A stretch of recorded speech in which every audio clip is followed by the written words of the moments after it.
Terima kasih Anda masih bersama kami. Dalam hal penurunan stunting pastinya ada peran dari tokoh masyarakat guna meningkatkan peran juga dari masyarakat di sini. Kita juga ingin tahu bagaimana pendapat dari Wakil Ketua Komisi 9 DPR RI terkait hal peran tokoh masyarakat dalam penurunan stunting. Terima kasih Mbak Devi. Ini mumpung juga yang hadir di sini adalah banyak tokoh masyarakat dari NU, Muslimat, Fatayat. Ini pas sekali dan saya pikir pasti pemirsa JTV juga banyak tokoh-tokoh masyarakat. Pertama, kalau di Jawa, terutama di Situbondo ini pasti peran tokoh masyarakat, terutama kiai, bunyai memiliki peran yang luar biasa sekali. Apapun pasti akan ditanyakan kepada kiai. Kapan mulai menanam jagung pasti ditanyakan kiai. Kapan mulai membangun rumah pasti ditanyakan kiai. Kapan mau menikah pasti juga akan ditanyakan kiai. Oleh sebab itu saya mohon kerjasama dari para kiai bunyai untuk jangan mengizinkan untuk menikah dini kepada seluruh masyarakat yang akan menikah di bawah umur 19 tahun. Itu untuk stunting. Yang kedua, Bapak Ibu, tolong juga Muslimat Fatayat yang pasti ini Muslimat Fatayat dan Bapak-bapak NU memiliki jamaah. Tolong ketika memberikan materi jamaah kepada jamaahnya jangan hanya memberikan materi soal halal haram saja. Tolong juga diberikan materi soal stunting, soal pentingnya KB. Kalau di luar negeri Bapak Ibu yang namanya orang hamil itu bukan bilang bahwa saya hamil, bukan ibunya bilang begitu, tapi kita hamil. Dalam artian bapaknya juga hamil. Dalam artian ini bapaknya ini juga punya tanggung jawab untuk ketika istrinya hamil. Begitu juga ketika KB. KB ini bukan tanggung jawabnya istri, tapi tanggung jawab kedua belah pihak. Jadi ibu-ibu ketika mau KB bukan hanya mendiskusikan KB yang nyaman untuk berdua, tapi juga harus diantarkan bareng-bareng ke bidang mana KB yang paling pas.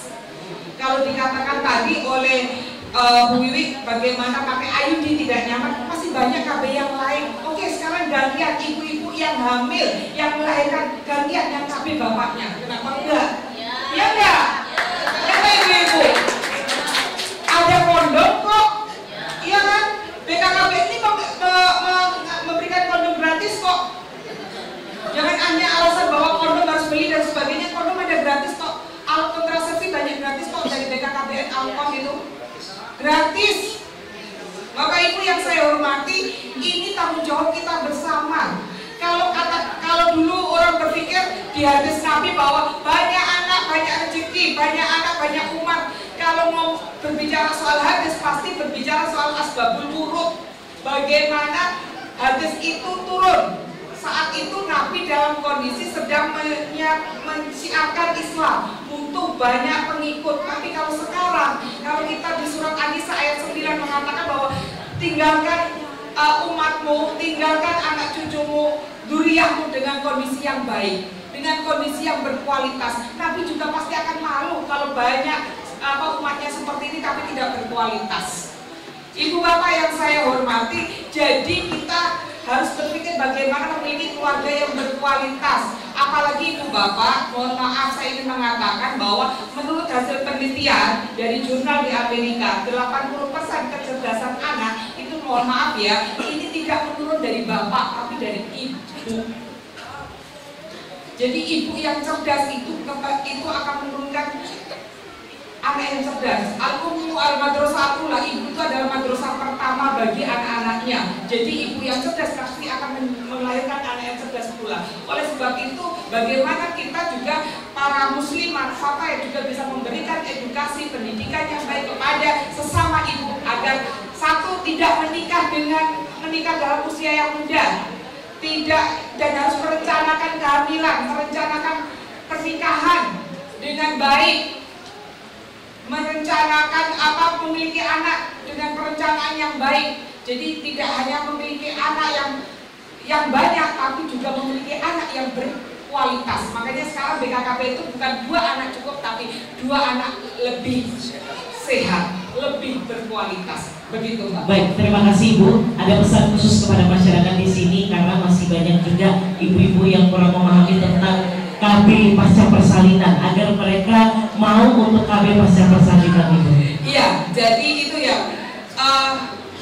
Kalau dulu orang dulu kan selama masih menyusui tidak mau KB, tapi sekarang tolong lebih hati-hati lagi.